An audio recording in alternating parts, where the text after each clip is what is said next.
Halo, Dokter Irma. Dengar suara saya? Sudah, Dok. Oh, oke.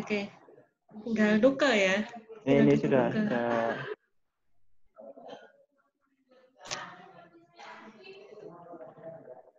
Halo, Dokter Nuko.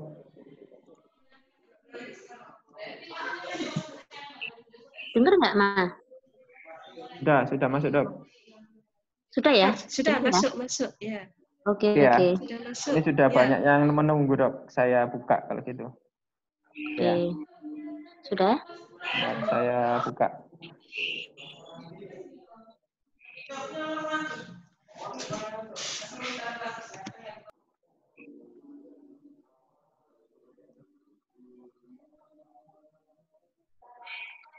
Assalamualaikum warahmatullahi wabarakatuh. Selamat siang. Kali ini belum. Jam 3 Dok. belum saya terima ini sebentar. Oh iya, oke. Saya buka dulu semua.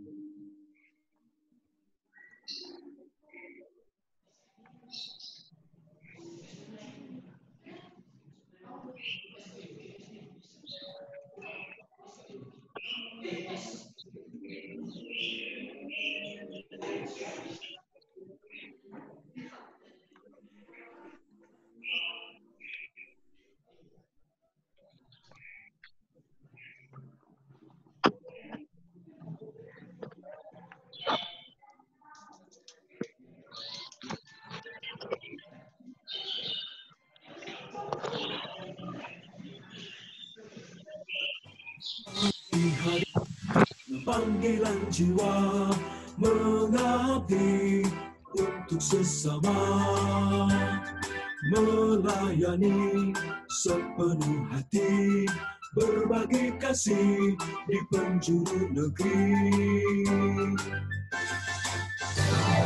Kami datang membawa harapan, berjuang demi kemanusiaan, berbekal iman pada pemilik kehidupan, agar dunia berlimpah kebahagiaan. KMU kita, KMU maju dengan layanan bermutu. KMU kita, KMU jaya, siap sigap tanggap menebar cinta.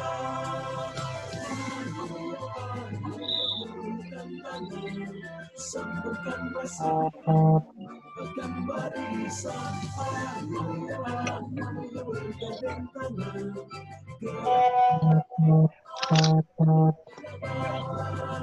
KMU kita, KMU maju dengan layanan bermutu. KMU kita, KMU jaya, siap sigap tanggap menebar cinta.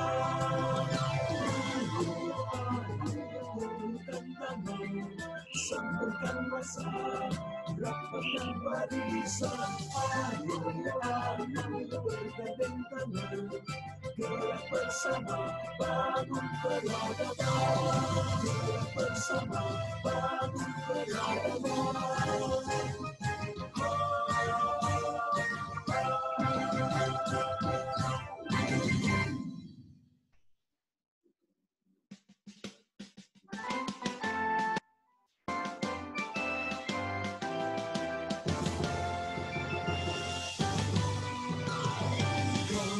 Hadir karena panggilan jiwa mengabdi untuk sesama, melayani sepenuh hati, berbagi kasih di penjuru negeri. Kami datang membawa harapan, berjuang demi kemanusiaan, berbekal iman pada pemilik kehidupan, agar dunia berlimpah kebahagiaan. KMU kita, KMU maju dengan layanan bermutu. KMU kita, kita KMU Jaya, siap sigap tanggap menebar cinta. Ayo, gulungkan tangan, sambungkan masa, rapatkan barisan. Ayo, bergandeng tangan, gerak bersama, bangun peradaban. KMU kita, KMU maju dengan layanan bermutu. KMU kita, KMU Jaya, siap sigap tanggap menebar cinta. Ayo, gulungkan tangan, sambungkan rasa, rapatkan barisan. Ayo, bergandeng tangan, gerak bersama, bangun peradaban. Gerak bersama, bangun peradaban.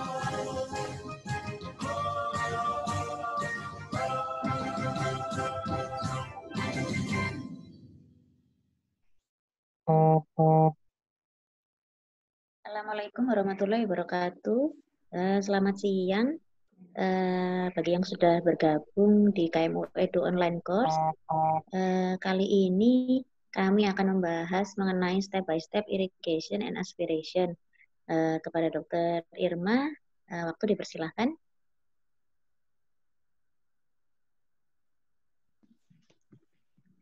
Ya, ini mungkin diputarkan dulu mengenai slide dari step by step irrigation aspiration. Minta tolong tim IT.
set dan dihitung dalam satuan cc per menit. Beda sistem peristaltik, sistem mesin dengan peristaltik maupun venturi. Jadi contohnya kalau mesin yang sistem peristaltik itu bisa Loret, bisa Infinity, Centurion. Terus untuk yang mesin sistem venturi itu contohnya bisa pakai Amo atau Bose & Lomb.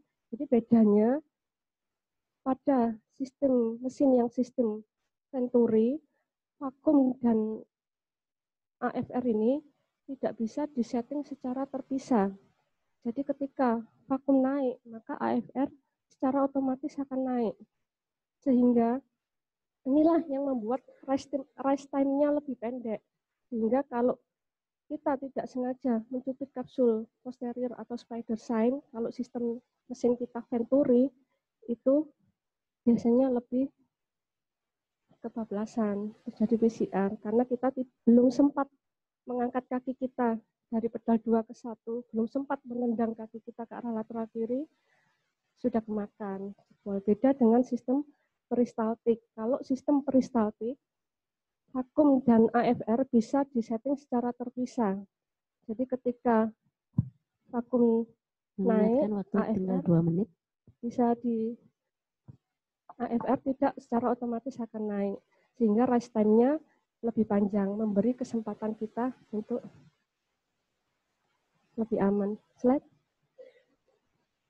Ini tadi sudah dijelaskannya, ada 2 teknik, bisa dilihat lebih aman yang tangensial daripada radial, di mana ini radial lebih beresiko terhadap distorsi kapsul posterior. Slide.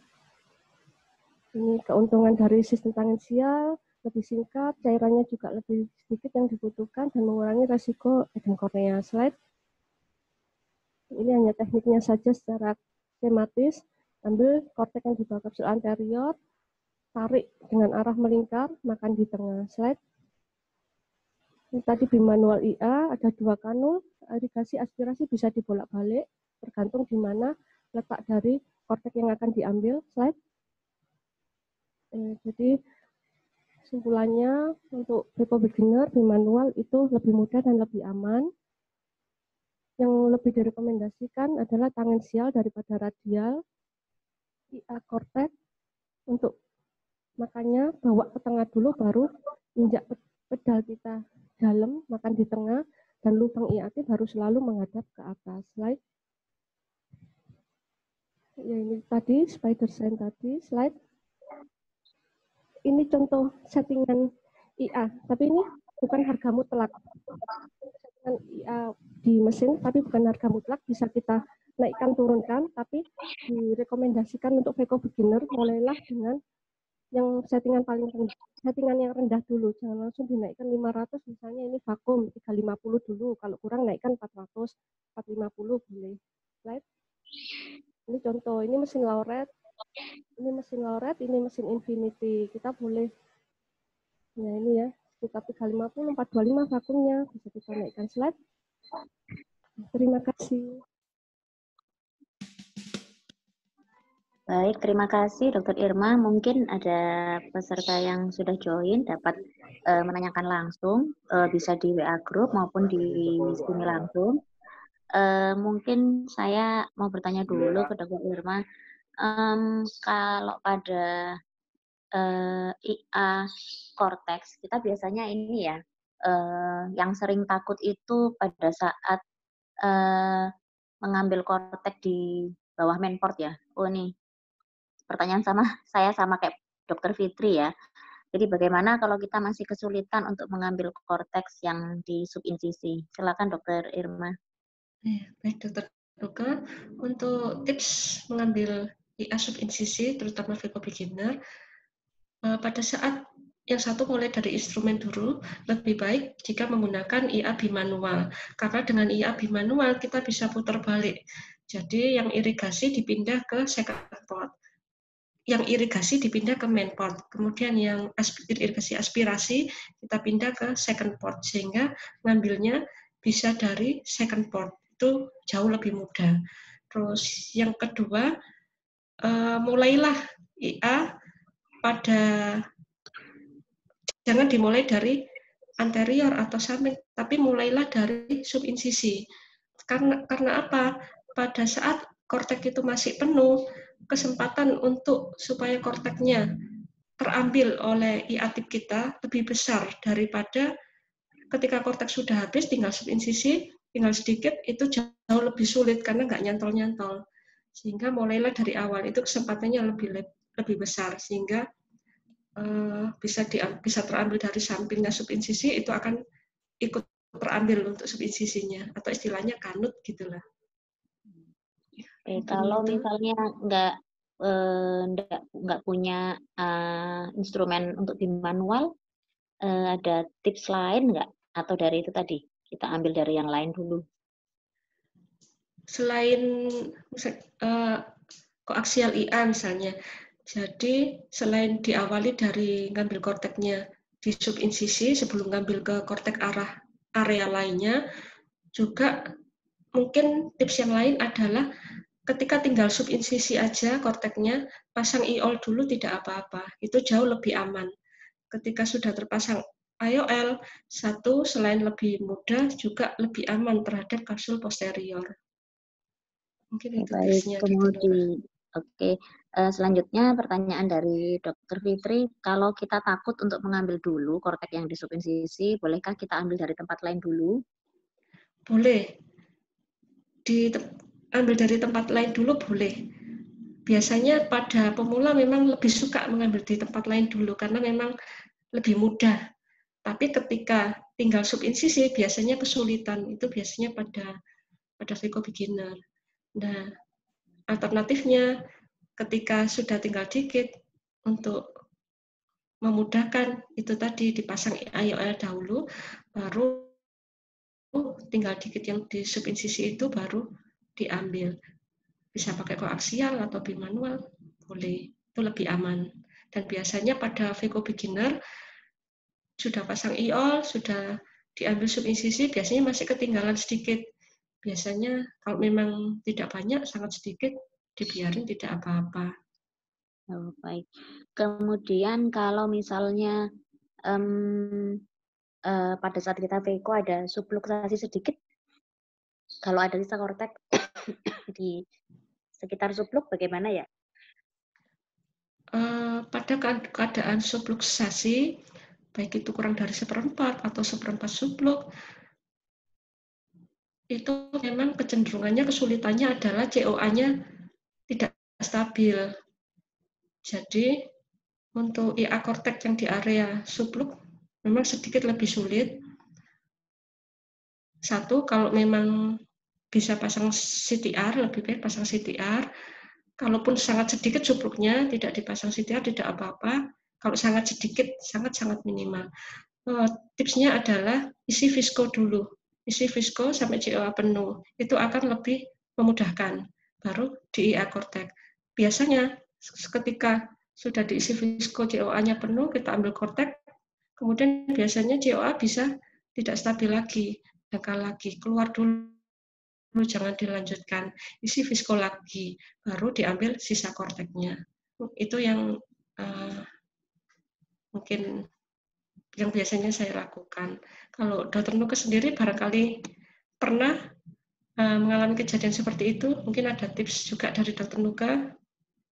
Kalau saya mungkin waktu awal-awal Veco, mungkin yang saya takutkan malah tahapan ini ya, paling saya takut IA ini karena belakangnya udah nggak ada apa-apa lagi, sudah bening gitu. Jadi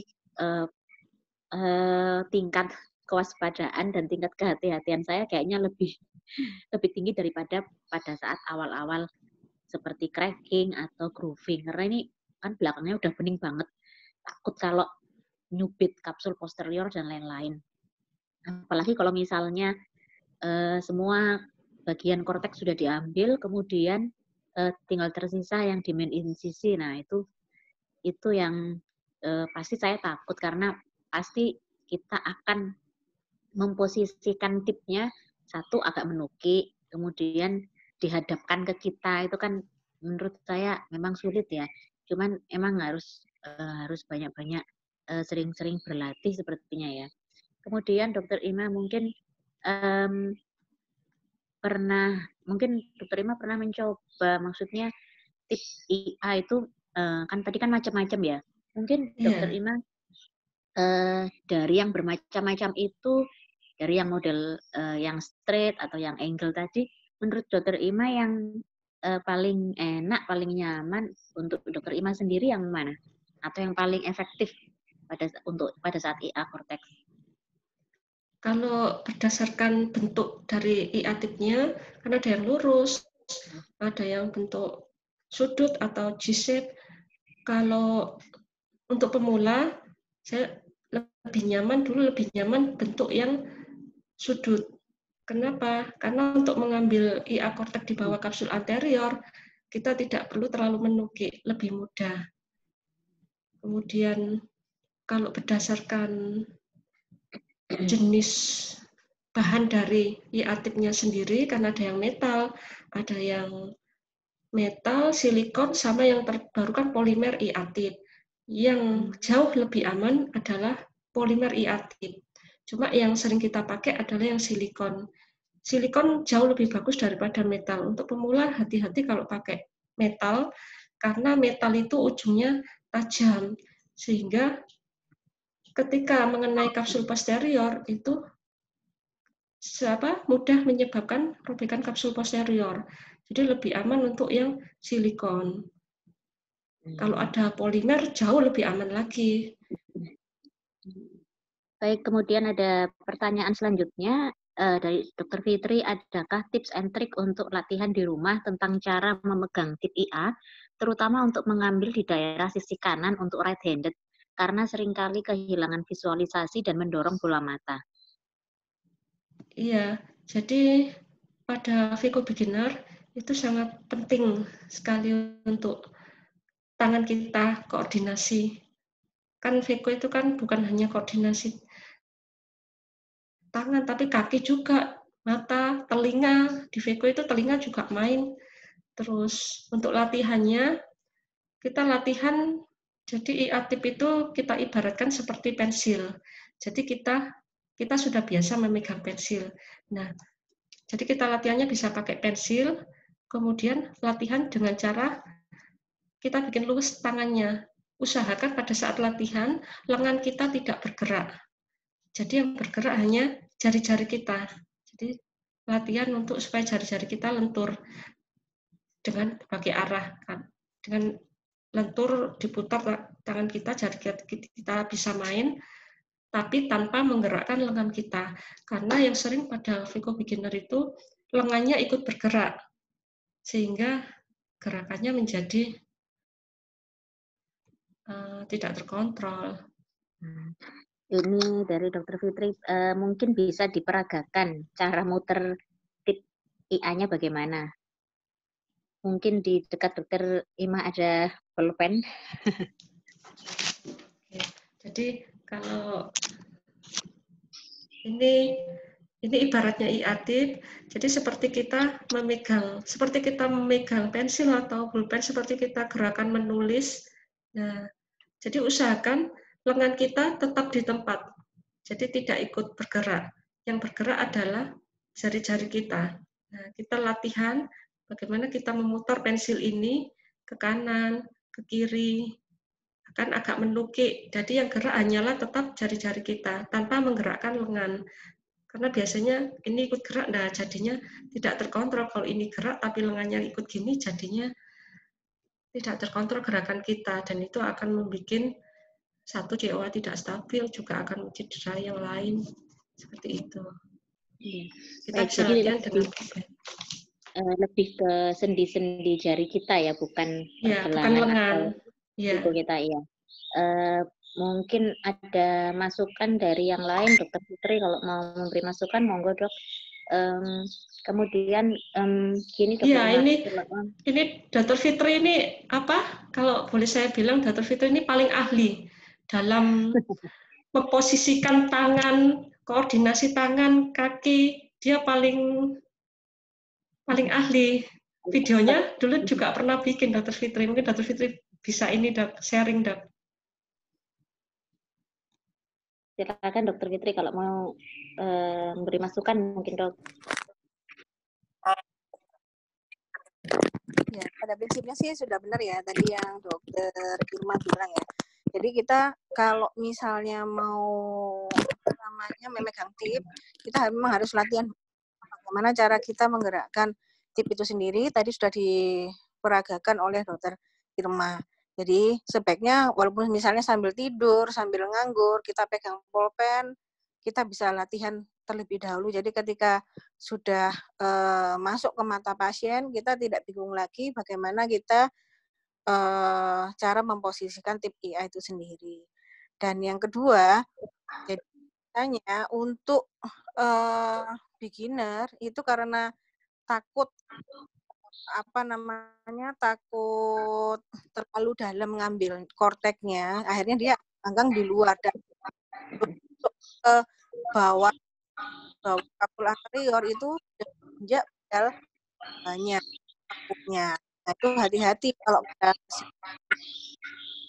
karena ketika kita injak kapsul akan naik. Jadi ketika ada sesuatu misalnya kapsul posterior, kapsul posterior ikut naik. Jadi tipsnya sebelum, jadi kita selalu posisi pedal satu dulu korteknya. Ketika lubang itu hadap ke atas tadi sudah tertutup oleh kortek, pedal 2 sedikit. Kalau sudah ada bunyi oklusi, biasanya bunyinya di mesin ting ting ting. Nah, itu baru kita tarik ke tengah, daerah sekitar putih, baru kita injak dalam kan di korteks ini.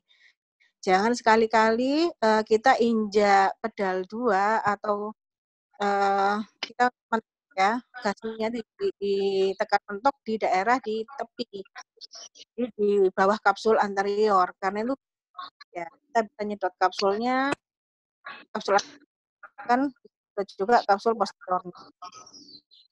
Mungkin itu tambahannya. Terima kasih Dokter Fitri. Mungkin untuk Dokter Ima dulu. Kadang beberapa VECO beginner itu mereka masih nggak sadar ya. Kadang-kadang masih sering kecubit kapsul posteriornya. Kira-kira faktor apa saja ya yang menyebabkan ketidaksengajaan itu? Kecubitnya kapsul posterior itu. Kalau yang paling sering pada VECO beginner, yang pertama dia masih sering menekan bola mata, sehingga menyebabkan air itu yang di COA keluar, sehingga itu yang menyebabkan COA-nya menjadi tidak stabil. Nah, COA yang tidak stabil akan memberi kesempatan lebih tinggi untuk mencubit kapsul posterior. Terus yang kedua, tinggi botol dia belum bisa mengatur.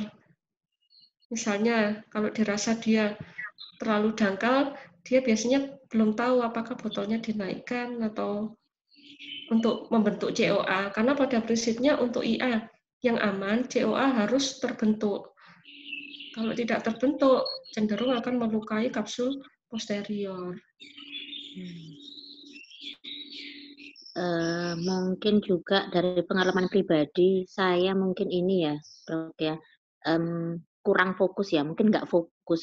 Jadi kadang VECO beginner sama saya sendiri dulu juga begitu, karena kita terlalu fokus sama yang lain-lain, jadi kita nggak mikir kalau apa yang kita mau kerjakan itulah yang kita fokuskan. Nah itu yang kita masih VECO beginner itu biasanya yang penting kelihatan, padahal maksudnya bukan kelihatannya ya, harusnya sih harus fokus.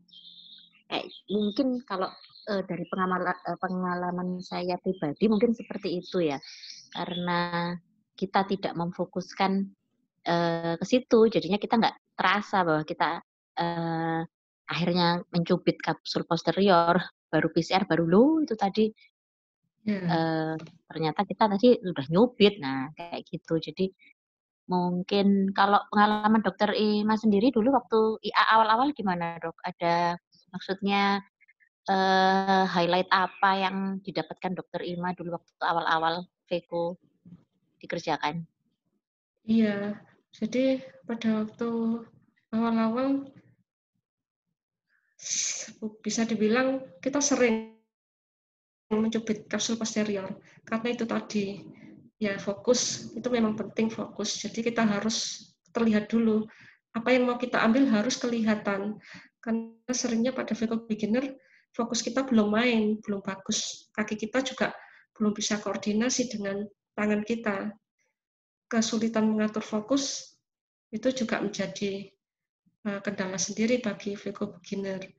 Ya, memang koordinasi tangan dan kaki itu perlu latihan.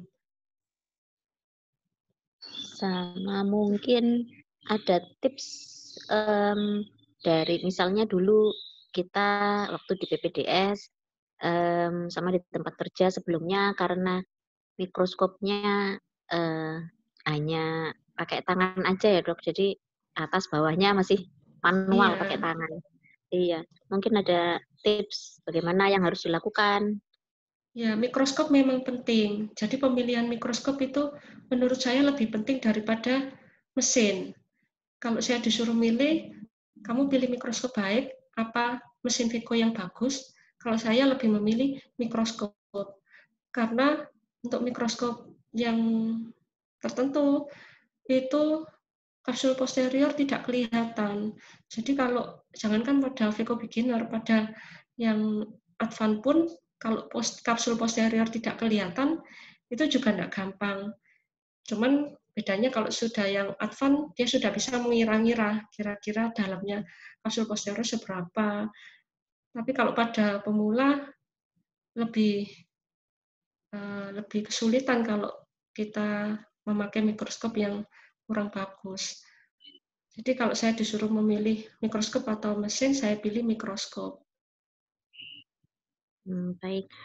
Kalau misalnya gini, pada saat kita lakukan kapsuloreksis, kita nggak continuous, terus tadi kita ingat nih, di satu titik tertentu itu, kita hampir escape di situ.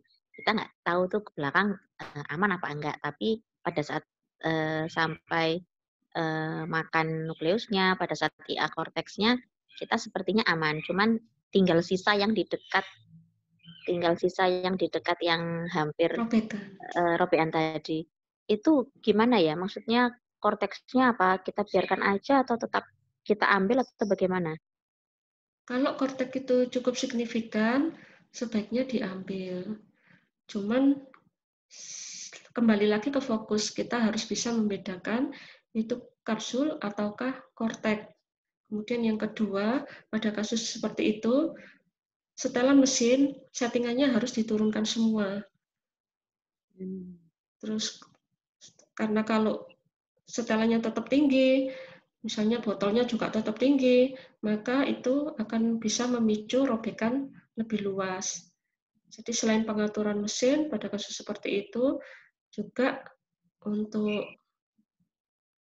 tipsnya fokus. Jadi kita harus fokus, ketika sudah bisa dibedakan, baru kita ambil korteknya. Itu kalau sisa korteknya signifikan. Tapi kalau tidak signifikan, sedikit, kalau mau ditinggalkan, karena takut juga tidak apa-apa. Baik, ini selanjutnya ada pertanyaan lagi. Kadang-kadang saat operasi kita bisa dengan mudah mengambil korteks, kadang-kadang kesulitan. Kira-kira sebabnya apa ya? Biasanya korteks yang lengket dengan kapsul sulit diambil biasanya pada katarak yang lunak, lebih lunak. Kalau katarak yang lebih keras biasanya lebih mudah. Bahkan kalau memang sangat matur, bahkan biasanya tidak ada korteknya. Jadi untuk katarak yang lebih lengket biasanya katarak-katarak yang gerut-gerut 1, 2 kayak gitu. Terus penyebab kemungkinan lain kita sulit untuk mengambil kortek, mungkin satu, hidrodiseksi kita kurang sempurna, sehingga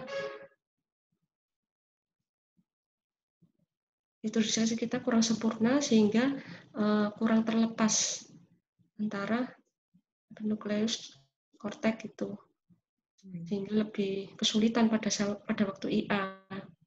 Tapi kalau hidrodiseksi kita sempurna, biasanya lebih mudah.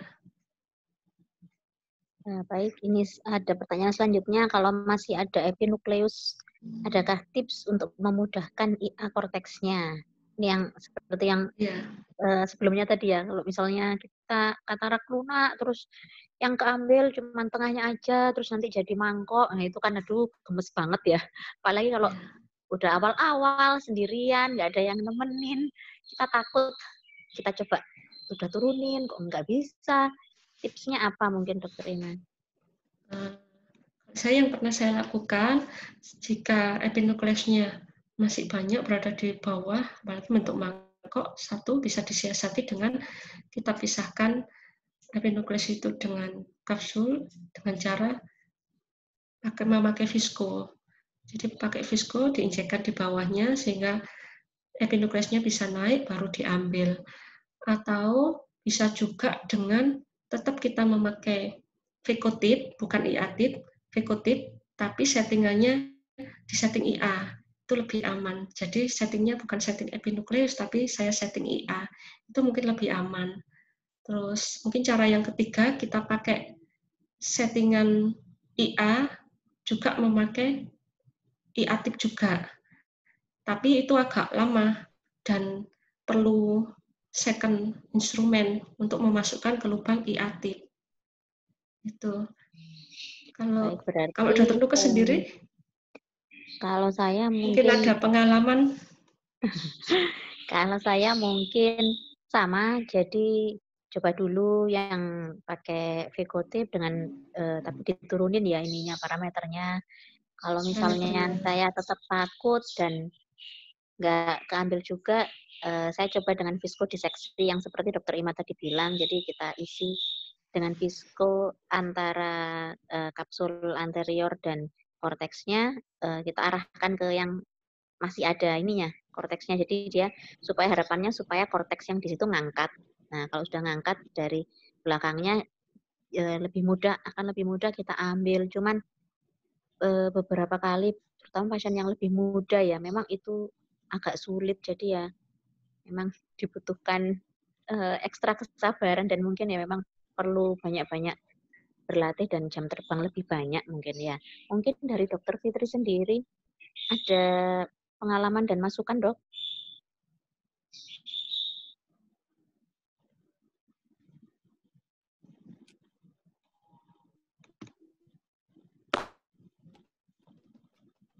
Dokter Fitri belum connect ya?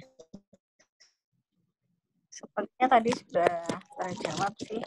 Beginner, kadang-kadang itu kita takut ya untuk mengambil epinukleus menggunakan tip Veko, karena tip Veko ini kan moncongnya besar, sedangkan kortek ini kan bentuknya serabut-serabut ya. Sama epinukleus itu kan bentuknya nggak padat kayak nukleus. Nah, kadang-kadang kita bisa, kalau saya lebih senang saya ngambil pakai IA kortek daripada saya memberanikan diri untuk mengambil epinukleusnya itu menggunakan tip Veko.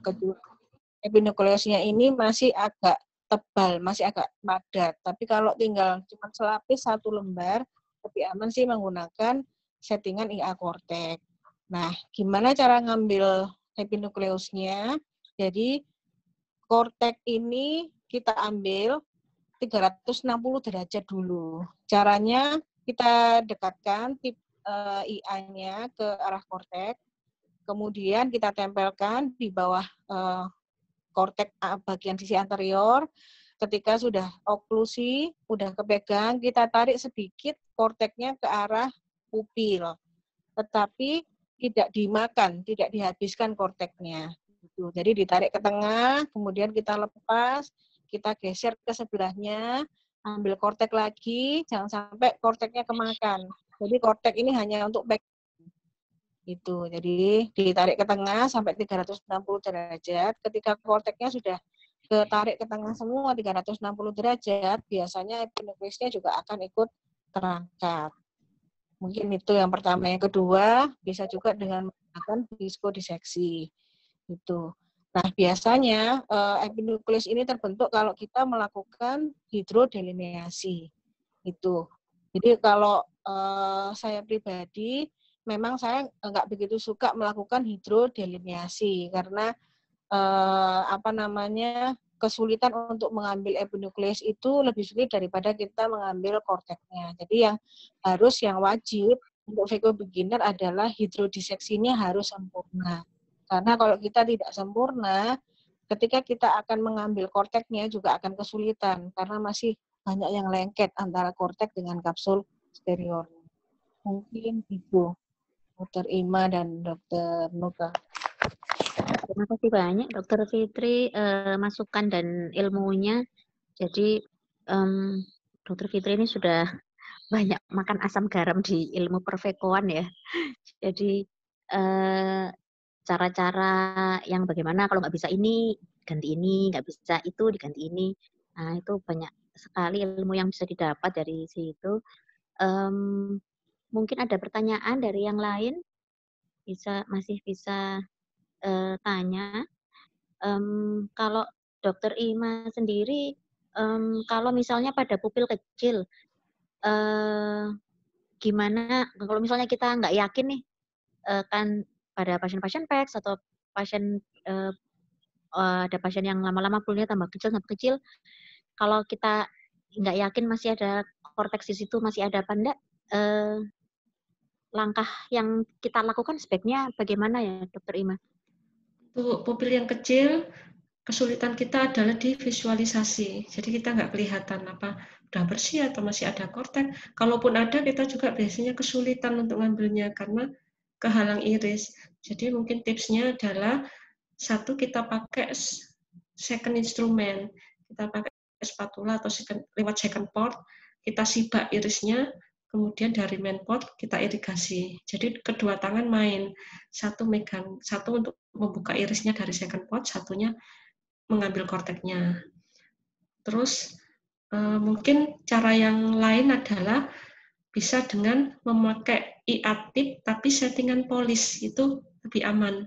Jadi kita blind, kita nggak tahu di sebelah mana kortek yang akan kita ambil, jadi kita blind, masukin IA tip kita di bawah iris, kemudian di bawah iris, terus kita dengan settingan mesin IA polis, kita makan. Ketika ada bunyi ting-ting, artinya baru kita tarik, dan kalau sudah kelihatan itu kortek, baru kita setting ulang dari polis kita setting ulang ke IA kortek untuk ditarik ke tengah lalu dimakan di tengah. Itu mungkin pengalaman yang pernah saya lakukan. Baik, Dokter Ima, apabila sudah tidak ada yang bertanya, mungkin Dokter Ima bisa menyimpulkan take home message-nya apa pada IA, terutama untuk VQ beginner ini? Oke. Ini saya share screen.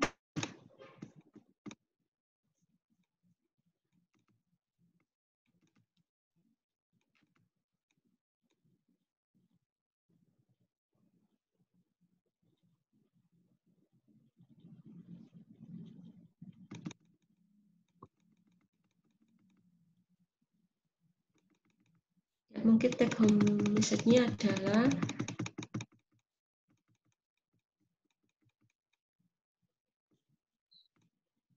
yang pertama,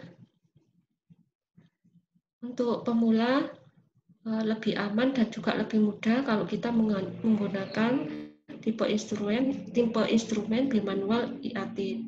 Kemudian kita pegang korteknya di bawah kapsul anterior, kemudian ambil kortek secara tangensial atau gerakan memutar dengan vakum yang rendah. Ketika sudah terpegang, kita bawa ke tengah, kemudian kortek diaspirasi dengan menaikkan vakum. Dan selalu diingat, jangan lupa untuk IA kortek, lubang aspirasi harus selalu menghadap ke atas. Ya, demikian Dr. Nuka.